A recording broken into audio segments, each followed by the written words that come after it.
আজকে ছিল মেয়ের 9 মাসের সুই। দেখো সকালবেলা স্নান টান করে আমি রেডি হয়ে যাচ্ছি। রান্নার কাজটা আমি আজকে নিয়ে নিই, আমার শাশুড়ি মা রান্না করছে। তো এদিকে আমার পূজা টুজা দিয়ে হালকা করে রেডি হয়ে যাচ্ছি। আজকে ছিল বৃহস্পতিবার আর বাইরে প্রচণ্ড বৃষ্টি। ভাবছি কি করে যাব, এত বৃষ্টির মধ্যে তো বাইকে করে যাওয়া যাবে না। একটা কথা কি জানো, এই কিছুদিন থেকে আমি আয়নার সামনে শুধু আমার মুখটাই দেখি।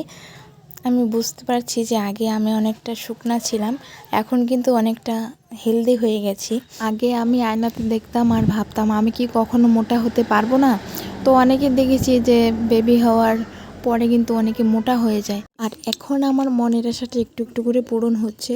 তো যাই হোক, তোমাদের সঙ্গে গল্প করতে করতে আমি কিন্তু রেডি হয়ে গেছি, চলেও আসছি। তো দেখো আজকে কিন্তু এখানে ভিড় ছিল না, আমি শুধু ছিলাম।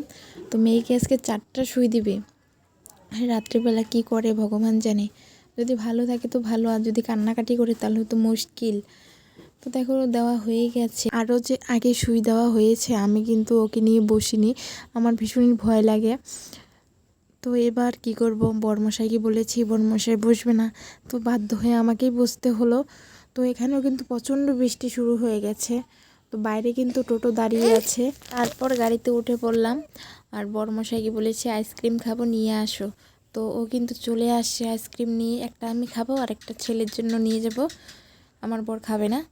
তো আজকে বৃষ্টির জন্য খাবে না, গরম হলে ঠিকই খাইতো। ওর ওইখান থেকে এসে বাপ বেটিকে বসিয়ে দিয়েছি যে তোমরা টিভি দেখো, আর আমার বর তো টিভি দেখা বাদ দিয়ে মোবাইলে দেখছে, মেয়ে তো খেলাই করছে। তো চলে গেলাম আমি আমার কাজে। কাজ বাকি রেখে গিয়েছিলাম, ওগুলো এখন যদি কমপ্লিট না করি পরে বলবে মেয়েকে নাও তুমি নাও, আমি যাই আমার কাজে। সব কাজ তো আমার পরেই থাকবে। আমার মেয়ে হাতের নাগাতে যেটা পাবে সেটাই মুখে দেবে, আমার ছেলেও কিন্তু একই করেছে। তো এটা কি বাচ্চাদেরকে সিস্টেম নাকি, আমি তো কিছুই বুঝি না। আমি যে পূজা দিয়ে গিয়েছিলাম প্রসাদটা কিন্তু ঢেকে রেখেছিলাম, তো কাউকে দেওয়া হয়নি। তো দেখো এখন এটা তুলে নিব, সবাইকে দেব। আজকে দিয়েছিলাম আমার চিড়ে, আমাদের ঘরের ধানেরই কিন্তু চিড়ে করা হয়েছে, সেটা দিয়েছে। তো এখানে দেখো বাপ আর বেটি কিন্তু ঘুমিয়ে গেছে। আর দেখো ঘুমানোর কি সিস্টেম, দুপুরবেলা মানুষ খায় ভাত, আর আমি দুপুরবেলা নিয়েছি মুড়ি। বৃষ্টি পড়ছে, কেন জানি আজকে মন চাচ্ছে মুড়ি খাইতে, সচরাচর এমনি খাওয়া হয় না। তো এখানে চিনি পুরি বসে আছে, ওকেও কিন্তু একটা দুইটা দিচ্ছি, ও খাচ্ছে। তারপর বিকেলবেলা চলে আসছি মন্দিরে। মন্দিরে নাকি কিসের প্রসাদ দেওয়া হবে। তো প্রথমে তো আমি বুঝতে পারি না যে কিসের প্রসাদ, তারপরে বুঝতে পারলাম যে এতে জগন্নাথ দেবের পূজা হয়েছে। এই প্রসাদে কিন্তু প্রতিটা অঞ্চলে পাঠিয়েছে, তো আমাদের এখানে আসছে, আমাদেরকেও দিয়েছে।